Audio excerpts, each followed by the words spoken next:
नमस्कार साथियों, आप देख रहे हैं बिहार समाचार, जहां आपको मिलती है बिहार की दिन भर की ताजा और बड़ी खबरें। आज की पहली खबर, गृह मंत्री की कुर्सी संभालते ही सम्राट बोले बुलडोजर तैयार है, 400 माफिया की लिस्ट। रेडी सम्राट चौधरी ने मंगलवार को शुभ मुहूर्त में गृह मंत्री की कुर्सी संभाली। इस दौरान उन्होंने मीडिया से बात करते हुए कहा, आज हमने कई चीजों पर फोकस किया। नीतीश कुमार जी ने बिहार में जिस सुशासन की स्थापना की है उसे और आगे बढ़ाएंगे। जो अपराधी हैं, जो किसी भी स्तर के हो, जमीन माफिया, शराब माफिया, सभी के खिलाफ कार्रवाई की जाएगी। स्कूल कॉलेजों के बाहर कोई रोमियो घूम ना सके, इसीलिए विशेष फोर्स तैनात रहेगी। स्कूलों में छुट्टी होने पर भी फोर्स रहेगी। जेल को पूरी तरह निगरानी में रखा जाएगा। जेल में मोबाइल कैसे जाता है अब देखा जाएगा। जेल में खाना कैसे जा रहा है ये भी देखेंगे।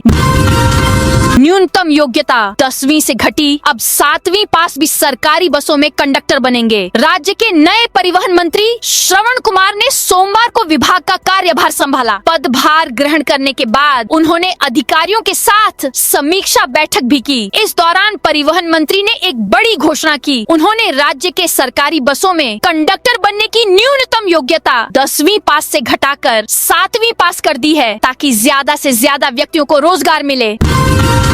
भागलपुर में उपद्रवियों ने भगवान हनुमान की मूर्ति तोड़ी। भागलपुर के मधुसूदनपुर में रविवार की देर रात उपद्रवियों ने मंदिर के अंदर घुसकर भगवान हनुमान की मूर्ति को क्षतिग्रस्त कर दिया। मूर्ति के चेहरे और अन्य हिस्सों पर प्रहार कर नुकसान पहुंचाया गया है। मामले की जानकारी के बाद स्थानीय लोगों ने पुलिस को सूचना दी और सड़क जाम कर उपद्रवियों को चिन्हित कर उनकी गिरफ्तारी और कड़ी कार्रवाई की मांग की। उधर मौके पर पहुंचे सिटी एसपी शुभांक मिश्रा ने आक्रोशितों को जल्द कड़ी कार्रवाई का आश्वासन दिया, जिसके बाद मामला शांत हुआ। रबर, टेक्सटाइल और बैग बनाने के लिए 16 फैक्ट्रियों को जमीन मिली। बिहार में rubber, food processing, textile, bag निर्माण की 16 फैक्ट्रियां लगेंगी। उद्योग विभाग ने इन फैक्ट्रियों को जमीन आवंटित किया है। ये फैक्ट्रियां खुल जाने के बाद 777 लोगों को सीधे रोजगार मिलेगा, जबकि 10,000 से अधिक युवा अप्रत्यक्ष रूप से रोजगार पाएंगे। बिहार कांग्रेस का बड़े पैमाने पर राजनीतिक अभियान शुरू। बिहार प्रदेश कांग्रेस कमेटी ने 3 महत्वपूर्ण राजनीतिक कार्यक्रमों की घोषणा की है। इनमें संविधान बचाओ कार्यक्रम का आयोजन, वोट चोर गद्दी छोड़ महारैली की तैयारी को तेज करना और बिहार विधानसभा चुनाव 2025 के परिणामों पर जिला स्तर पर समीक्षा बैठकें शामिल हैं। अखिल भारतीय कांग्रेस कमेटी के निर्देश पर बिहार कांग्रेस 26 नवम्बर संविधान दिवस को पूरे राज्य के जिला मुख्यालयों में संविधान बचाओ कार्यक्रम का आयोजन करेगी। बिहार में बनेगा defence corridor. Mega tech city बंद पड़ी चीनी मिलों को चालू करेगी सरकार। सरकार गठन के बाद आज नीतीश सरकार ने पहली कैबिनेट की मीटिंग की। कुल 6 एजेंडों पर मुहर लगी है। मीटिंग में युवाओं को रोजगार और बिहार में उद्योग लगाने को लेकर मुख्य सचिव के नेतृत्व में कमेटी बना दी गई है। इसके साथ ही यह फैसला लिया गया है कि 1 से 5 दिसंबर तक विधानसभा का शीतकालीन सत्र बुलाया जाएगा। विधानसभा के शीतकालीन सत्र में विधायक शपथ लेंगे। इस दौरान विधानसभा अध्यक्ष का चुनाव होगा और नेता प्रतिपक्ष की भी घोषणा की जाएगी। बैठक के बाद मुख्यमंत्री नीतीश कुमार ने एक्स पर कैबिनेट सरकार का आगे का रोड मैप बताया। मुजफ्फरपुर में किसानों को समय पर मिलेगी खाद। मुजफ्फरपुर में रबी 2025 से 26 सीजन की तैयारी को लेकर जिलाधिकारी सुब्रत कुमार सेन ने कृषि विभाग के अधिकारियों के साथ समीक्षा बैठक की। बैठक में उन्होंने स्पष्ट कहा कि जिले में खाद की कोई कमी नहीं है और किसानों को समय पर उचित मूल्य पर उर्वरक उपलब्ध कराया जाएगा। डीएम ने निर्देश दिया कि सभी अधिकारी 2025 से 2026 तक सुनिश्चित करें कि कोई भी किसान भटकने या अधिक कीमत देने को मजबूर न हो। अवर निबंधन कार्यालय निर्मली में 73 दिनों से कामकाज ठप। सुपौल के अवर निबंधन कार्यालय निर्मली में पिछले 73 दिनों से निबंधन कार्य पूरी तरह ठप पड़ा है। 10 सितंबर 2025 से डीडीओ कोड जनरेट नहीं होने के कारण यहां किसी तरह का रजिस्ट्री संबंधित कार्य नहीं हो पा रहा है। इससे सरकार को प्रतिदिन 50,000 रुपए से अधिक राजस्व नुकसान हो रहा है, जबकि प्रतिदिन 100 से 150 लोग कार्यालय पहुंचकर बिना काम किए लौटने को मजबूर हो रहे हैं। 5 सितारा होटल जैसा घर, फ्लाइट फ्री, विधायकों के लिए शाही इंतजाम। बिहार में विधायकों के लिए शाही इंतजाम है। 5 स्टार होटल जैसा घर, मुफ्त इलाज, ट्रेन फ्लाइट से मुफ्त यात्रा, वेतन 1,60,000 रूपए। आज जब 600 रूपए प्रति माह में अनलिमिटेड इंटरनेट और टॉक टाइम मिलता है, विधायक को टेलीफोन भत्ता के रूप में सरकार 8,300 रूपए हर महीने देती है। बिहार के एमएलए का वेतन गुजरात और पंजाब जैसे राज्यों के विधायकों की सैलरी से ज्यादा है। मुजफ्फरपुर में अतिक्रमण के खिलाफ चला प्रशासन का बुलडोजर। मुजफ्फरपुर के बैरिया बस स्टैंड के पास अतिक्रमण और अवैध पार्किंग के खिलाफ प्रशासन ने बड़ी कार्रवाई की है। भारी पुलिस बल की मौजूदगी में मजिस्ट्रेट की निगरानी में बुलडोजर चलाकर अवैध कब्जे हटाए गए। जिला प्रशासन की इस कार्रवाई में बैरिया बस स्टैंड के आसपास बनी अवैध दुकानों और अन्य अतिक्रमणों को ध्वस्त किया गया। यह कार्रवाई इसलिए महत्वपूर्ण है क्योंकि 3 दिन पहले ही सिटी एसपी के नेतृत्व में जिला प्रशासन की टीम ने बस चालकों और स्थानीय दुकानदारों को अतिक्रमण न करने की कड़ी हिदायत दी थी। अधिग्रहित जमीन पर खेती करने पर रोक लगाने का निर्देश दिया। नई सरकार बनने के बाद पटना जिले में चल रही परियोजनाओं को गति देने का काम शुरू हो गया है। डीएम डॉक्टर त्यागराजन एसएम ने सोमवार को प्रोजेक्ट मॉनिटरिंग ग्रुप की बैठक में 30 से अधिक विकास परियोजनाओं की समीक्षा की। इस दौरान संबंधित अधिकारियों को जमीन की समस्या दूर करने का निर्देश दिया। भारतमाला परियोजना के तहत NH 119D रामनगर कच्ची दरगाह का निर्माण चल रहा है। नवादा में अतिक्रमण हटाने, नो वेंडिंग जोन बनाने का फैसला। नवादा शहर में भीषण जाम की समस्या से निपटने के लिए एक महत्वपूर्ण बैठक आयोजित की गई। अनुमंडल कार्यालय में एसडीएम अमित अनुराग और एसडीपीओ हुलास कुमार की देखरेख में हुई इस बैठक में कई अधिकारियों ने हिस्सा लिया।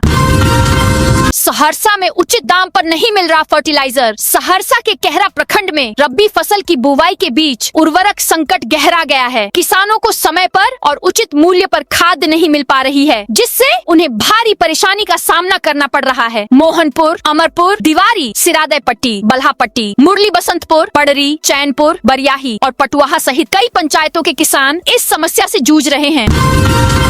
सुपौल में डीएम ने अधिकारियों को दिए सख्त निर्देश। समाहरणालय सुपौल स्थित लहटन चौधरी सभागार में सोमवार को जिलाधिकारी सावन कुमार की अध्यक्षता में जिला स्तरीय साप्ताहिक समीक्षा बैठक संपन्न हुई। बैठक में जिले के विभिन्न विभागों से जुड़े कार्यों की विस्तृत समीक्षा की गई। इस दौरान दाखिल खारिज, लंबित न्यायालयीय वादों, जिला जनता दरबार में प्राप्त आवेदनों के निष्पादन, मुख्यमंत्री ई कंप्लायंस डैशबोर्ड से जुड़े बिंदुओं सहित अन्य महत्वपूर्ण विभागीय प्रगति पर चर्चा की गई। मोतिहारी में संपत्ति कर प्रोत्साहन योजना लागू। बिहार सरकार और नगर विकास एवं आवास विभाग ने मोतिहारी नगर निगम क्षेत्र में संपत्ति कर प्रोत्साहन योजना 2025 लागू की। इस योजना के तहत करदाताओं को विशेष सुविधाएं प्रदान की जा रही हैं, जिसमें बकाया या चालू संपत्ति कर का एकमुश्त भुगतान करने पर विलंब शुल्क और ब्याज पूरी तरह माफ कर दिया जाएगा। का मुख्य उद्देश्य करदाताओं को आसान और त्वरित सेवा उपलब्ध कराना है, ताकि वे बिना किसी परेशानी के अपने कर का भुगतान कर सकें। मधेपुरा में 72 करोड़ के नाला निर्माण में लापरवाही। मधेपुरा नगर परिषद क्षेत्र में बुड़कों की ओर 72 करोड़ की लागत से कराए जा रहे नाला निर्माण कार्य की गुणवत्ता को लेकर सदर विधायक प्रो चंद्रशेखर ने सवाल उठाया है। उन्होंने आरोप लगाया कि प्राक्कलन के अनुरूप निर्माण नहीं हो रहा है, जिससे जल निकासी की समस्या दूर होने की बजाय और बढ़ सकती है। डीडीसी का मंजूर, सड़कों का डीपीआर तैयार करने का निर्देश। शेखपुरा में सोमवार को डीडीसी संजय कुमार की अध्यक्षता में कलेक्ट्रेट परिसर स्थित मंथन सभागार में साप्ताहिक समीक्षा बैठक आयोजित की गई। इस बैठक में सभी विभागों के जिला स्तरीय और प्रखंड स्तरीय पदाधिकारी उपस्थित थे। डीडीसी ने अधिकारियों को लंबित कार्यों को मिशन मोड में पूरा करने का सख्त निर्देश दिया। बैठक के दौरान डीडीसी ने सभी विभागों के कार्यों की प्रगति की विस्तृत समीक्षा की। उन्होंने अधिकारियों को निर्देश दिया कि वे अपने अपने अधीन लंबित आवेदनों का गुणवत्तापूर्ण निष्पादन तत्काल सुनिश्चित करें। समस्तीपुर में श्राद्ध भोज में चावल को लेकर विवाद। समस्तीपुर जिले के कल्याणपुर थाना क्षेत्र में श्राद्ध भोज के दौरान चावल कम पड़ने को लेकर हुए विवाद में 6 लोगों के साथ मारपीट की गई। हमलावरों ने पहले भोज स्थल पर मारपीट की, घर में घुसकर पीड़ितों को पीटा। सभी घायलों को इलाज के लिए सदर अस्पताल में भर्ती कराया गया है। दरभंगा में स्नातक शिक्षक निर्वाचन निर्वाचन सूची की तैयारी। तेज बिहार विधान परिषद के दरभंगा स्नातक एवं शिक्षक निर्वाचन क्षेत्र की निर्वाचक सूची तैयार करने को लेकर समाहरणालय परिसर स्थित बाबा साहेब डॉ भीमराव अंबेडकर सभागार में जिला निर्वाचन पदाधिकारी सह जिलाधिकारी कौशल कुमार की अध्यक्षता में नामित पदाधिकारियों का प्रशिक्षण कार्यक्रम आयोजित किया गया। बिहार के 4 शहरों में 10 डिग्री के करीब पारा बिहार में ठंड ने दस्तक दे दी है। मंगलवार को पटना, बेतिया, बगहा, समस्तीपुर, गोपालगंज, मधेपुरा, सुपौल, बेगूसराय, जहानाबाद समेत कई जिलों में सुबह घना कोहरा देखने को मिला। मौसम विभाग ने 48 घंटे के अंदर न्यूनतम तापमान में 1 से 3 डिग्री की गिरावट की संभावना जताई है। सुबह में कोहरा छा सकता है। कई इलाकों में विजिबिलिटी 100 मीटर या उससे नीचे जा सकती है। हालांकि दिन चढ़ने के साथ ही आसमान साफ रहेगा। धूप निकलने से मौसम सामान्य बना रहेगा। वहीं रात के तापमान में भी लगातार गिरावट दर्ज की जाएगी। मां जानकी मंदिर का आज से शुरू होगा निर्माण कार्य। सीतामढ़ी के पुनौरा धाम में मां जानकी मंदिर के निर्माण की वर्षों पुरानी प्रतीक्षा अब समाप्त हो रही है। भूमि अधिग्रहण पूरा होने के बाद मंगलवार से मंदिर परिसर के सीमांकन और बाउंड्री निर्माण का कार्य आधिकारिक तौर पर शुरू हो गया है। यह मंदिर अयोध्या की तर्ज पर भव्य और आधुनिक स्वरूप में बनेगा, जिसे पर्यटन विभाग का एक महत्वाकांक्षी प्रोजेक्ट माना जा रहा है। पटना, राजगीर, नालंदा, वैशाली में बनेगा 5 स्टार होटल। नव निर्वाचित पर्यटन मंत्री अरुण शंकर प्रसाद ने मुख्य सचिवालय स्थित पर्यटन विभाग कार्यालय में पर्यटन मंत्री का पदभार ग्रहण किया। उनका स्वागत पर्यटन सचिव लोकेश कुमार सिंह ने किया। मंत्री ने कहा कि बिहार अपनी समृद्ध सांस्कृतिक परंपराओं, विरासतों और सभी धर्मों के पवित्र स्थलों के केंद्र के रूप में भारत ही नहीं बल्कि दुनिया भर में प्रसिद्ध है। यहाँ के विभिन्न पर्यटन सर्किट यथा Bauddh circuit, Jain circuit, Ramayan circuit, Sufi circuit सहित इको सर्किट आदि देश में विशिष्ट स्थान रखते हैं। नालंदा में 600 युवाओं को मिलेगा रोजगार का अवसर। बेरोजगारी की समस्या से जूझ रहे युवाओं के लिए एक अच्छी खबर है। नालंदा जिला प्रशासन की ओर से श्रम संयुक्त भवन में 27 और 29 नवंबर को विशेष रोजगार मेला आयोजित किया जा रहा है, जिसमें कुल 600 युवाओं का चयन किया जाएगा। इस कैंप में देश की प्रतिष्ठित कंपनियां फ्लिपकार्ट, ब्लिंकिट और टीवीएस शामिल होंगी। जिला नियोजन पदाधिकारी आकिफ वक्कास ने बताया कि यह पहल बेरोजगार युवाओं को रोजगार के बेहतर अवसर उपलब्ध कराने की दिशा में एक महत्वपूर्ण कदम है। इच्छुक युवाओं से अपील है कि वे अपने सभी आवश्यक प्रमाण पत्रों के साथ निर्धारित समय पर श्रम संयुक्त भवन पहुँचे।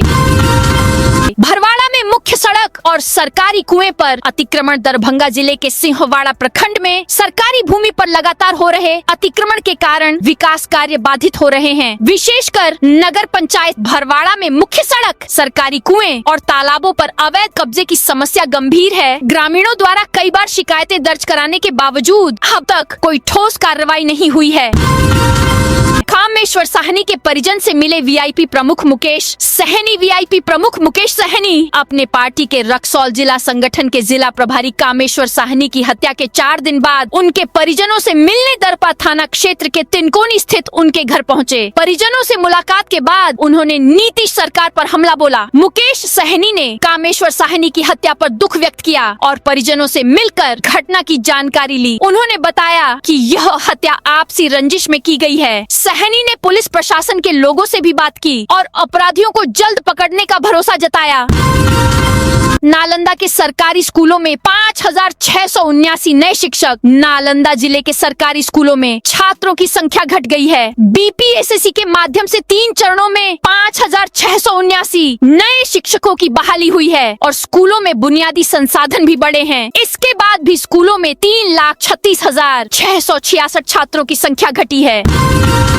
दिल्ली में सुलझेगा बिहार का कांग्रेसी बवाल। आज नाराज नेता राहुल गांधी से करेंगे मुलाकात। बिहार का कांग्रेसी बवाल अब दिल्ली में सुलझेगा। नाराज कांग्रेसी नेता आज राहुल गांधी से मिलने की तैयारी में है। कांग्रेस कमेटी के सदस्य आनंद माधव, पूर्व विधायक छत्रपति यादव सहित आधे दर्जन असंतुष्ट खेमे के नेता कल ही दिल्ली के लिए कूच किए थे। आज उन्होंने राहुल गांधी से मिलने का समय मांगा है। वे प्रदेश कांग्रेस प्रभारी कृष्णा अल्लावरू और प्रदेश अध्यक्ष राजेश राम को हटाने की मांग करेंगे। इन दोनों पर असंतुष्ट कांग्रेसियों ने टिकट बेचने का आरोप लगाया है।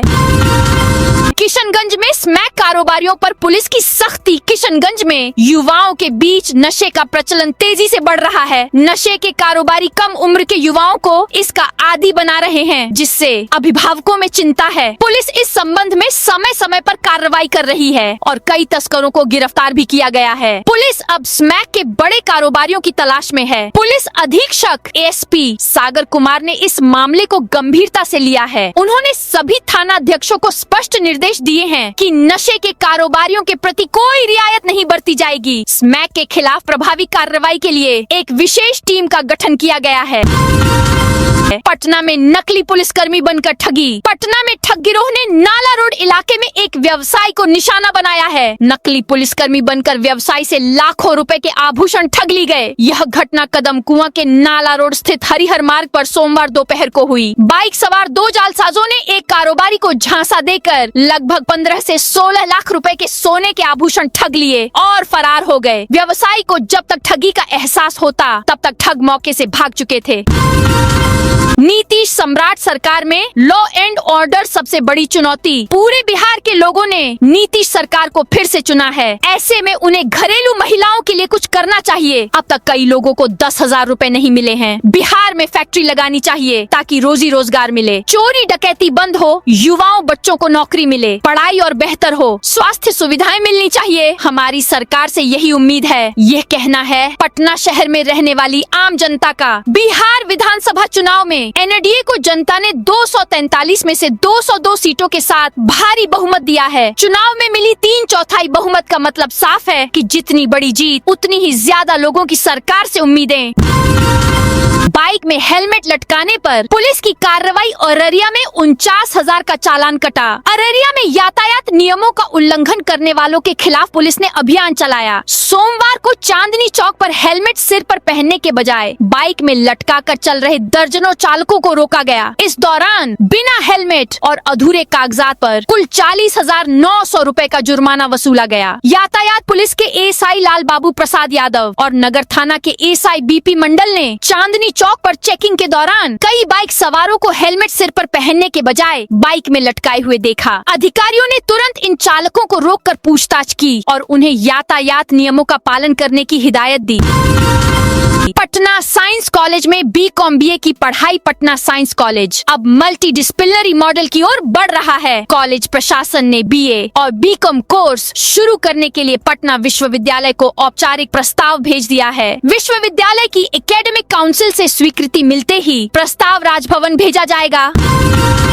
जमुई में 2 ज्वेलरी दुकानों का शटर तोड़कर चोरी। जमुई के खैरा थाना क्षेत्र के हरदीमोह चौक पर सोमवार देर रात अज्ञात चोरों ने 2 आभूषण की दुकानों का शटर तोड़कर चोरी की। चोर लगभग 3 लाख रुपए मूल्य के सोना और चांदी के आभूषण लेकर फरार हो गए। मंगलवार सुबह स्थानीय लोगों ने दोनों दुकानों के शटर टूटे देखे, जिसके बाद उन्होंने दुकानदारों को सूचना दी। दुकान मालिक मौके पर पहुँचे और तुरंत खैरा थाना पुलिस को घटना की जानकारी दी। तो दोस्तों, ये थी आज बिहार की दिन भर की ताजा और बड़ी खबरें। अब कल मिलते हैं नई खबरों के साथ।